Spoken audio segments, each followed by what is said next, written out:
శ్రీకాళహస్తి నియోజకవర్గంలో పేదల ఇళ్లను ప్రభుత్వం దౌర్జన్యంగా కూల్చేస్తోంది. రేణిగుంట మండలం తూకివాకంలోని గువ్వల కాలనీలో అర్ధరాత్రి నుంచి రేణిగుంట పోలీసుల సమక్షంలో అధికారులు బలవంతంగా పేదల ఇళ్ల కూల్చివేతలు మొదలుపెట్టారు. చెన్నై తిరుపతి 3వ లైన్ విస్తరణలో భాగంగా ఇల్లు కోల్పోతున్న వారికి నష్టపరిహారం ఇవ్వకుండానే కూల్చివేతలు చేపట్టారు. అర్ధరాత్రి కూల్చివేతలు జరగడంతో గువ్వల కాలనీ వాసులు ఆర్తనాదాలు మిన్నంటాయి. కవరేజ్ కోసం వెళ్లిన మీడియా ప్రతినిధుల్ని రేణిగుంట పోలీసులు అడ్డుకున్నారు. బాధితులతో పోలీసులు రెవెన్యూ అధికారులు బలవంతంగా ఇల్లు ఖాళీ చేయిస్తున్నారు.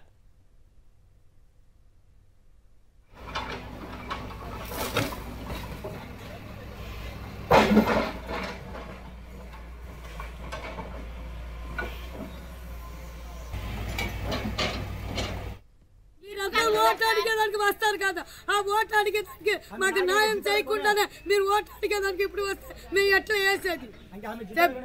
ఇప్పుడు అంతా మాకు గెలిచి పెట్టేదా చంద్రబాబు నాయుడుకు, పవన్ కళ్యాణ్ నాయుడుకు మాకు దంట పెట్టించాం. ఈ పేస్ట్ ఎక్కడ పోయి చేరాలా సార్? చేరితే మాకు మంచి దారి చూపి పెట్టాలి. లేకపోతే మేము ఇక్కడనే చచ్చిపోతాం. లేదు ఇక్కడ మా పిల్లల పాపలు ముందుగా అడవిలో ఉన్నాం.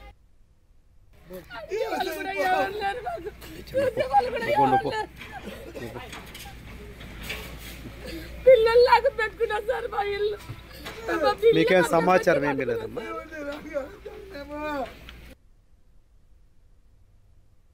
నేను అడిగింది మాకు ఇవ్వలేదు.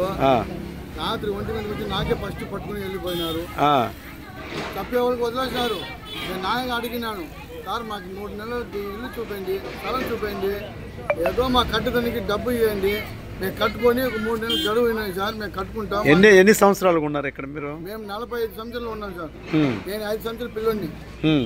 5 సంవత్సరాల పిల్లోడి నుంచి నేను ఈ ఊర్లో వచ్చి ఎవరు లేవు, ఊర్లో జనం లేవు.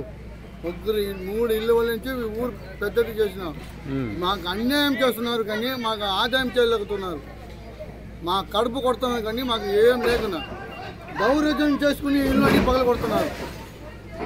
మాకు డబ్బు లేవు, ఈ స్థలం లేవు, ఏం లేవు. వారు చెప్పింది మాట మేము వినాలి, మా మాట వాళ్ళు వినలేకపోతున్నారు.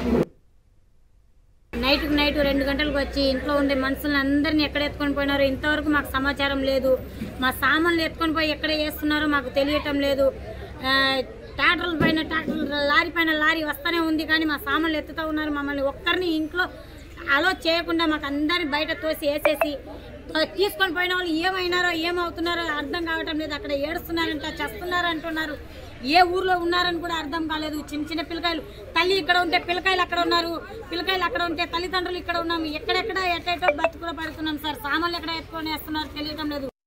ఇది వచ్చి చంద్రబాబు ముందే వాళ్ళు ఇచ్చింది, ఎన్టీఆర్ ఇచ్చింది, ముందే ఇచ్చినారు. 40 సంవత్సరాలు 35 సంవత్సరాలు ఎన్టీఆర్ ఇచ్చింది జాగా ఇది. ఆయన బతికి ఉండేప్పుడే ఆయన ఇచ్చింది చోటు ఇది. ఆ చోటుకి 40-35 సంవత్సరాలు వచ్చే వరకు ఎవరు తాగలేదు, ఎవరు రాలేదు. అలాంటి ఊర్లో 40 సంవత్సరాల వరకు బతికే వరకు ఉన్న 3 తరమాల నుంచి బతికి వస్తున్నాం. అయ్యా చంద్రబాబు గారు ఉన్నారు, అయ్య గారు మీకు 100 కోట్లు దండం పెడుతున్నాం. ఇలాంటి జాగాలో మేము ఉండి బతికి మా బతుకులు పట్టేస్తారయ్యా.